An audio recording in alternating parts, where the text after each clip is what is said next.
FragPunk, the first-person tactical shooter that launched early March, has already dropped to under 20,000 concurrent players on Steam in less than a month. The game currently has a mostly positive rating on Steam, the viewership on streaming platforms like Twitch is very low compared to other games, tons of people are arguing and discussing the issues the game has on multiple platforms, and at the moment it just feels like FragPunk is losing its presence in mainstream gaming very quickly. And I know, you're probably thinking, is this another guy trying to make a dying game video and spread negativity?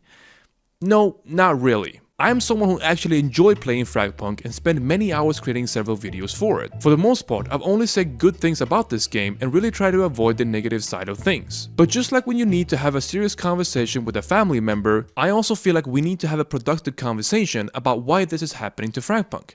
Like, how has this game lost so many players in such a short amount of time despite having a lot of initial promise? I mean, FragPunk is a game that tried to bring something different to the tactical shooter genre. They introduced a unique card system that was meant to make each round feel less repetitive and more fun to play. They launched with tons of features and quality of life improvements from day one of them being the replay system, which was genuinely useful to play around with. There was a good amount of content available at launch too, with multiple gameplay modes designed to appeal to different kinds of players. The gunplay and the mechanics of each Lancer also feel pretty good overall. I mean, again, this game just came out and it's already losing players faster than ever. So surely you have to ask, what is FragPunk doing wrong? Now, it doesn't seem like it's the end of the world for FragPunk just yet, or that it's going to die anytime soon. There's still the console release, which was delayed just 2 days before launch, and it will most likely arrive in late April or early next month. They will also have cross-platform and crossplay enabled, which should help the game stay alive much longer. And I wouldn't be surprised if the majority of the player base ends up being console players after a few months. But there are a few live service games that I can think of that came out recently and didn't follow the exact same trend. Marvel Rivals lost around 70%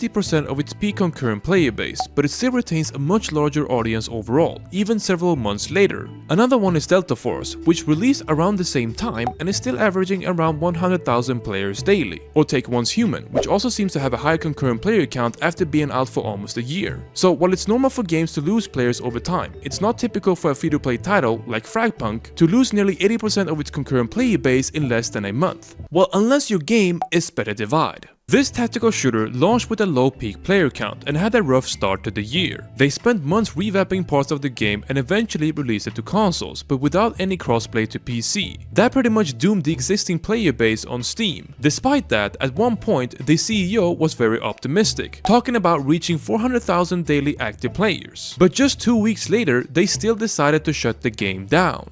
I guess the lesson here is that having more daily active players doesn't really matter if no one's actually spending money on your game, and releasing it to consoles on a game like FragPunk doesn't actually guarantee that your game is going to succeed. I also find it interesting that whoever was running the FragPunk Twitter account decided to mock the developers at Mountaintop Studios for closing the game. After receiving backlash from the community, they ended up deleting the post and apologizing. And now it seems like it's starting to backfire for FragPunk, because they're pretty much heading towards the same direction as Better Divide. Now, I don't want to dive too deep into every single complaint players have had about the game, because obviously that would take forever. But I did put together a list of the most common issues players have been talking about when it comes to FragPunk. And let's just say, guys, it's a lot to take in. I can understand why someone would get mad and stop playing if they're constantly dealing with a bad matchmaking system, or if they're experiencing performance issues that make the game hard to enjoy. For a lot of players, those kinds of problems can be a deal breaker. And just to be clear, this kind of consistent criticism has been coming from multiple platforms. It's not a great sign when the list of issues is this long, as it does hurt the reputation of the game eventually. According to developers' own statements, they clearly intend to create a competitive future for FragPunk. They have hosted a full Twitch rival stream where sponsored content creators competed against each other.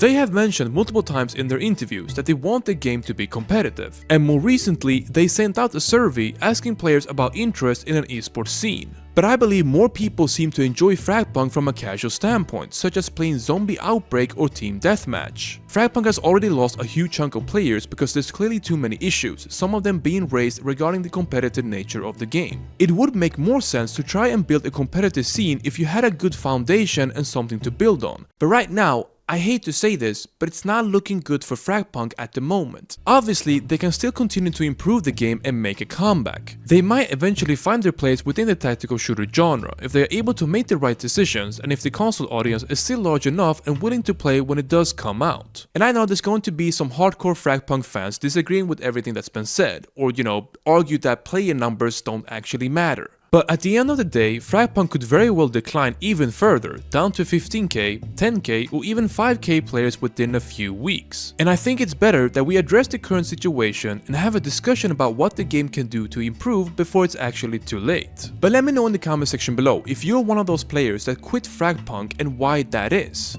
or if you just want to share your own opinions about the current state of the game. Thank you guys for watching the video, and I hope you have a good day.